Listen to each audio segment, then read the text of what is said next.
உங்கள் favourite TV ஷோக்களை இனி miss பண்ண தேவையில்லை. ZEE5 இல் முற்றிலும் இலவசமாக காணுங்கள், இங்கேயும் எப்பொழுதும். வாத்தியாருங்களா, இப்ப கூட இந்திராவை ஞாபகம் வச்சுட்டு கேக்குறாங்க. எப்பவுமே ஃபுல் மார்க் தான் வாங்குவா. அத்த, அதெல்லாம் ஸ்கூல் லெவல்ஸ் அந்த மாதிரி தான். இப்போ அதெல்லாம் இல்ல. இந்திரா, இதெல்லாம் யாருக்குமே புரியலடி. நீ கொஞ்சம் தெளிவா சொல்லு. ஆமா இந்திரா, இதெல்லாம் எங்களுக்கு என்ன தெரியும்? விளக்கமா நீயே சொல்ல. சரிக்கா, நான் சொல்றேன். இது ஒரு புக்கை கொடுத்து அதை ஃபுல்லா வருஷம் முழுக்க படிச்சு கடைசியில எக்ஸாம் எழுதி பாஸ் பண்ற மாதிரி ஈஸியான எக்ஸாம் எல்லாம் இல்ல. நம்ம நாட்டோட முக்கியமான முடிவுகளை எடுக்கிற அதிகாரம், மக்களோட பெரிய பெரிய பிரச்சனைகளை தீர்க்கறதுக்கான அதிகாரம், பாதுகாப்பு, சட்டம், அந்த மாதிரியான பொது நலம் சம்பந்தப்பட்டதெல்லாம் குடியுரிமை அதிகாரிகள் கிட்டதான் இருக்கு. அதனால இந்த எக்ஸாம் பல கட்டத்துல ஃபில்டர் பண்ணி தான் தேர்ந்தெடுக்கப்படுவாங்க. அதனாலதான் இவ்வளவு பெரிய புக்ஸ் எல்லாம் நீ படிச்சு தெரிஞ்சு வச்சிருக்க. எக்ஸாக்ட்லி கௌதம். அதனாலதான் இத்தனை விஷயங்களையும் நாங்க தெரிஞ்சு வச்சுக்க வேண்டியது இருக்கு.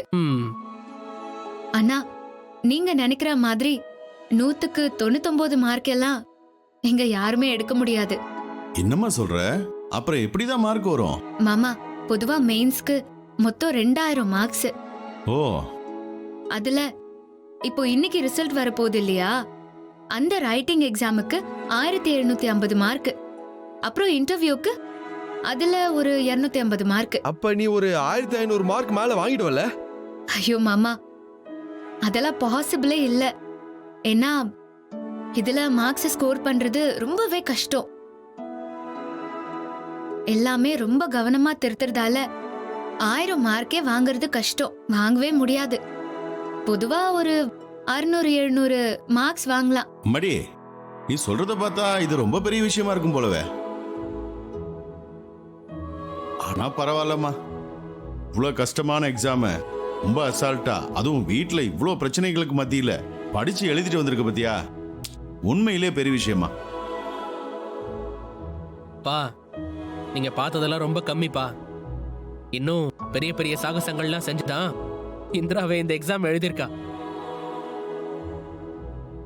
அப்போ இதுல மார்க் வாங்கிட்டீனா இந்திரா கலெக்டர் ஆயிரலாமா? அப்படிதானே இந்திரா? இல்லக்கா, அது முடியாது.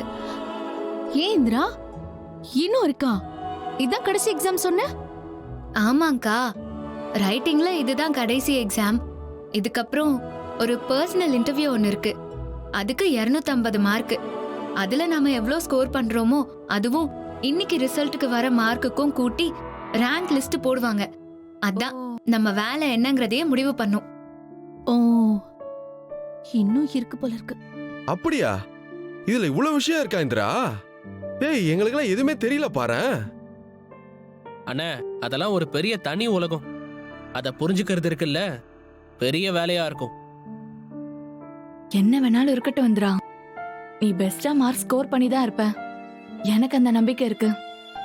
அக்கா, எனக்காக இல்லனாலும் நீ சந்தோஷப்படுறதுக்காகவே எனக்கு நல்லபடியா தான்க்கா ரிசல்ட் வரும். ZEE5 ஆப்பை டவுன்லோட் செய்து அனைத்து எபிசோடுகளையும் இலவசமாக பாருங்க.